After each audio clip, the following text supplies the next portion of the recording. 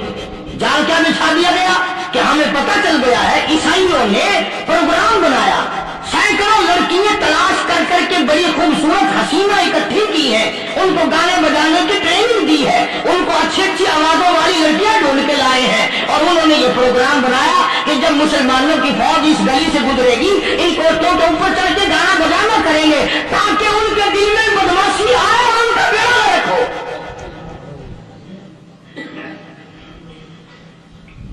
کبھی کافر کا یہ عقیدہ تھا کہ مسلمان کا دل بگڑا تو یہ گیا، اس کی نیت میں خرابی آئی اور یہ تباہ ہوا.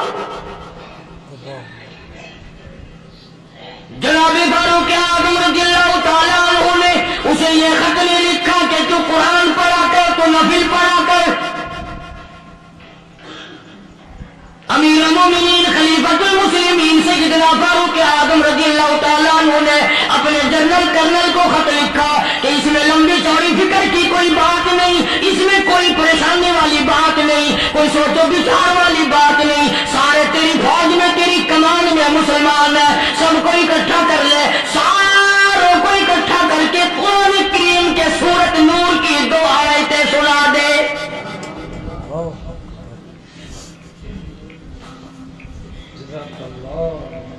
یہ بھی نہیں فرمایا کہ سزا سناؤ اتنے کوڑے لگیں گے، جو خلاف کرے گا یوں قید ہوگی، یہ کورٹ مارشل کر دیا جائے گا، کچھ نہیں.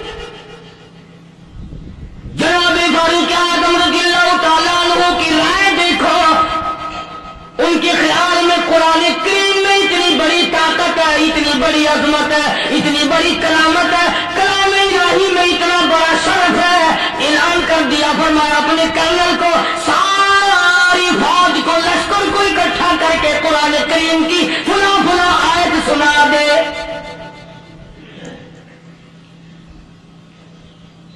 اور اس کے بعد بے دھڑک فوج کو لشکر کو اسی راستے سے گزار کے لے جا، بے دھڑک لے جا.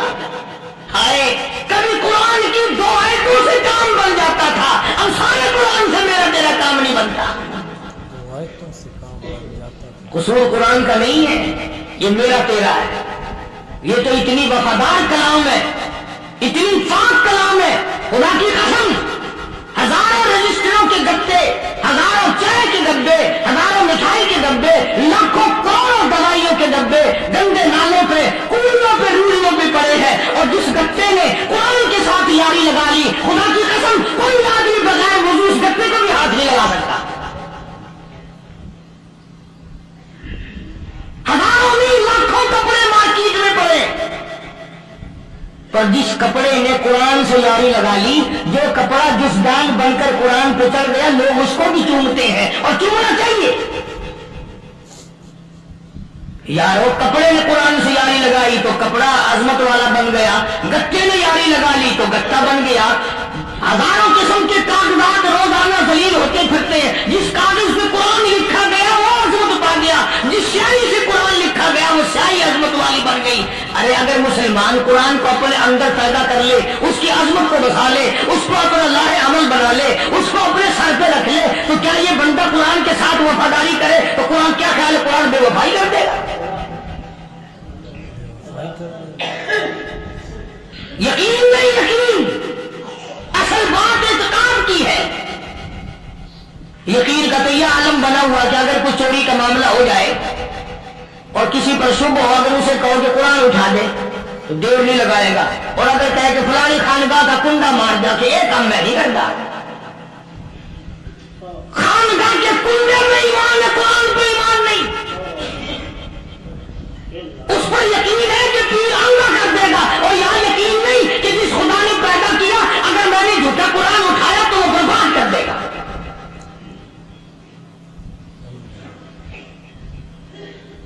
عجیب عجیب لوگ.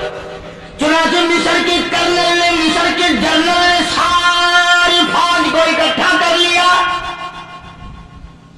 اس نے بھی یہ بات تو نہیں کہی کہ فاروق اعظم کو دوبارہ خط لکھتا کہ حضرت یہ تو 2 آیتیں آپ نے لکھی، یہ تو سارا قرآن روز پڑھتے ہیں۔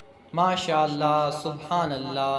یہ تھے قاری حنیف ملتانی صاحب جو بہت ہی خوبصورت آواز اور خوبصورت انداز میں بیان فرما رہے تھے۔ اللہ حافظ۔